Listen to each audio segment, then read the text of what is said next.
Mark Rober just passed 50 million subscribers while dangling over a bridge. That's crazy. But if he's anything like these guys, YouTube might not give him a 50 million play button. I'm a 3D artist, so I decided to design him one myself that ended up being the most overthought, feature-dense play button I think anyone has ever designed. And it all starts with Squirrels. The best play buttons are highly personal in my opinion, so I started by mapping out anything and everything that could be even slightly relevant to his channel. His weird obsession with squirrels, his TED Talks. I know what I'm talking about. I watched all the interviews. I'm hearing his music in my head while I'm trying to fall asleep. I even played his Roblox game where you build rockets out of mud and sell moon crystals to forest animals. If this isn't sheer commitment, I don't know what is. Out of all this iconography, the obvious focal point is the logo. But compared to other logos, it's not as obvious how to make a full structure with this one in particular. Look at Mr. Beast's logo. Boom, make it 3D any way you can imagine. It looks great. I'm no engineer, but we're talking about a guy who spent 7 years putting a rover on Mars. That's longer than my core audience has been alive, so I don't think he's going to be impressed if we just super glue his logo to a cube. If YouTube does make Mark Rober a play button, it would probably be comparable to one of the play buttons YouTube already made. The only real requirement for these play buttons is that there's a logo and a base. So I guess the squirrels are going to have to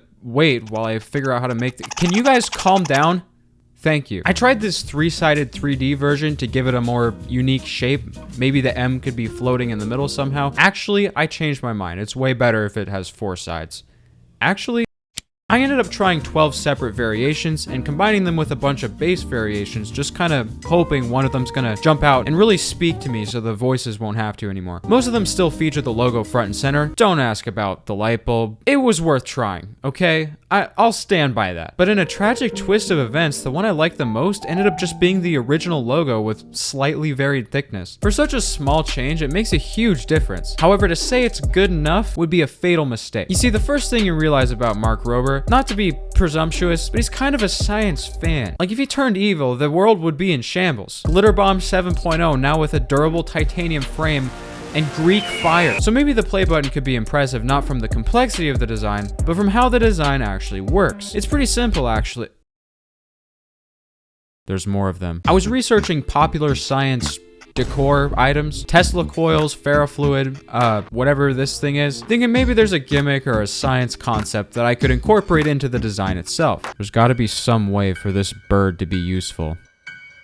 Any second now. Looking at the design of the logo, there is one concept that I think we could use perfectly here, and that of course is tensegrity. For those uninformed, tensegrity is a structural principle based on a system of isolated components under compression, which are arranged in such a range of different. This is why Mark makes the science videos and I watch them. It's honestly not that complicated though. Basically you combine stretchy parts and solid parts to add stability to a structure. Simple enough. I ended up with 3 pieces, the top, the bottom, and the M. Now the smart thing to do would be to drive 10 minutes to the store and actually build this thing out of popsicle sticks and fishing line, but who needs real world physics when you have blender physics, which is famous for its accuracy and ease of use. Notice how accurately the apple collides with the floor. Yeah, so what? It didn't work on the first try, but I eventually got... Are you serious? Eventually got a system down, and I can definitely use this to validate my own structures. For some weird reason, there's more to it than just sticking things together with strings, but I ended up locking down pretty good stability with a total of 7 connective pieces, and that's good enough for me. But I realized if I'm gonna impress someone who at this point may as well have invented tensegrity, I needed something more. I didn't need a gimmick. What I needed was more gimmicks. And just as luck would have it, as I was researching, I came across something called an infinity mirror. And well, I'd say this pretty much changed everything. None of this would be possible without Blender, but there's definitely a learning curve. They've got more nodes now than there are games on the PS5. Like 100 times more. Honestly, it'd be pretty overwhelming, but thankfully, this video's partnered with Skillshare, the biggest online learning community, where you've got industry experts teaching thousands of classes on just about any topic you can imagine. A lot of my favorite projects were actually based on things I learned on Skillshare. In fact, I actually taught classes on Skillshare before I even made YouTube videos. Let's face it, eventually you're gonna want to animate something. So let's do that right now. Sure, I sound a bit depressed, but that's only because I didn't learn how to use audio effects yet, which you can also thank Skillshare for, by the way. You can take a lot of classes in a few hours, or follow the new learning paths to get more out of a specific skill. They've got music, game development, pixel art. I don't need to take that one. My pixel art is just fine. Whatever you want to learn this summer, Skillshare does it all. The first 500 people to use my link in the description will receive a 1-month free trial of Skillshare to start exploring your creativity today. But that's enough of that. Let's get back to the video. So the play button's coming along nicely, but if there's one thing that will make or break it, it's the materials. Society Awards is the company that makes YouTube play buttons, and in terms of materials, let's just say they get a little...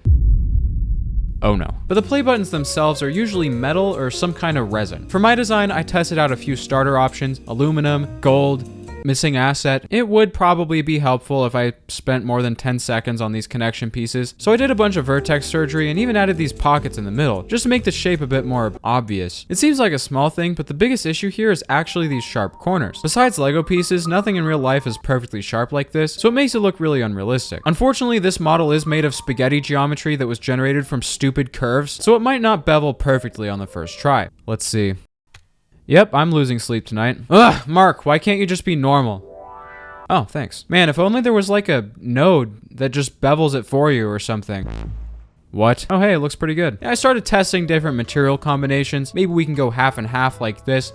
Maybe the front part can be glowing. Crystallized titanium kind of looks like glitter, I guess. That's a cool reference. For putting so much work into stability, I sure did completely miss the fact that it's just floating there attached to nothing. So I should probably do something about that. Normally this would be the part where I make some weird thing to fill the space, like a chain or a optic nerve, but what if the blank space was the interesting part? I found something interesting while I was researching floating tensegrity stuff, and that's actual floating stuff. There's a specific type of display that uses magnetic fields to suspend an object in the air. It's the same technology used in maglev trains, just at a smaller scale. I'm oversimplifying it a lot, but you can use this to make floating plants, floating shoes, floating play buttons. I slotted in a magnet puck at the bottom, and assuming the center of gravity could be centered properly, there shouldn't be any issues. It's not like things go wrong that you don't expect, but it does introduce a couple of problems. For one, you can't just levitate a $4,000 cube of tungsten as I would be inclined to do. For most levitating modules of this size, you're working with less than 2 pounds. A loaf of bread, a smartphone,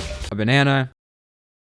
No. So far, the logo pieces measure out at 20 cubic inches in volume, which is a little less than 2 pounds of aluminum. Technically, this would work, but there's also ways to make it lighter. You could reduce the volume by carving out the middle parts, or you could use a lighter material and electroplate it. Wood, plastic, foam, make it out of Cheeto dust. With enough copper paint, anything's possible. Don't get me wrong, the levitation does add to the evil scientist vibe, but it does leave us with one specific blind spot. This is supposed to be the world's most complicated play button, so what is this paperweight looking base even doing here? Sure, usually it does end up being a cube or a cylinder or a record player, but I've got one more idea I want to try before I just give up like that. Infinity mirrors. I've seen them around before, but you would not believe how many different types there are these days. They've got infinity cubes, infinity costumes. Right now, you can go buy a $6,000 infinity tesseract with custom RGB gamer lighting. It looks extremely complicated, but the concept behind it is actually pretty simple. Basically, you've got 2 mirrors, but one of them is a one-way mirror, the same kind they have in interrogation rooms. We can simulate this in Blender by choosing the number of light bounces, and that indirectly controls how far the effect will go. We can even see what it would look like inside of an infinity mirror, or maybe if the walls were also mirrors, or if the mirrors were also mirrors. So what happens if we put an infinity mirror on top of the base?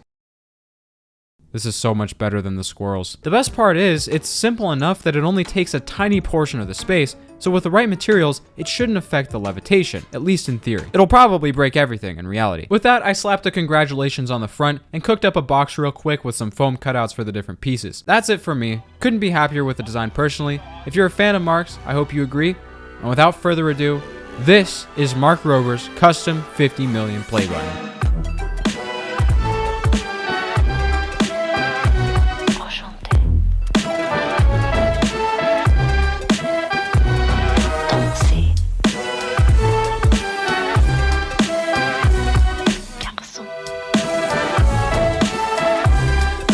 Yeah, squirrels are they're just kind of ugly. Glad we didn't end up using one for the...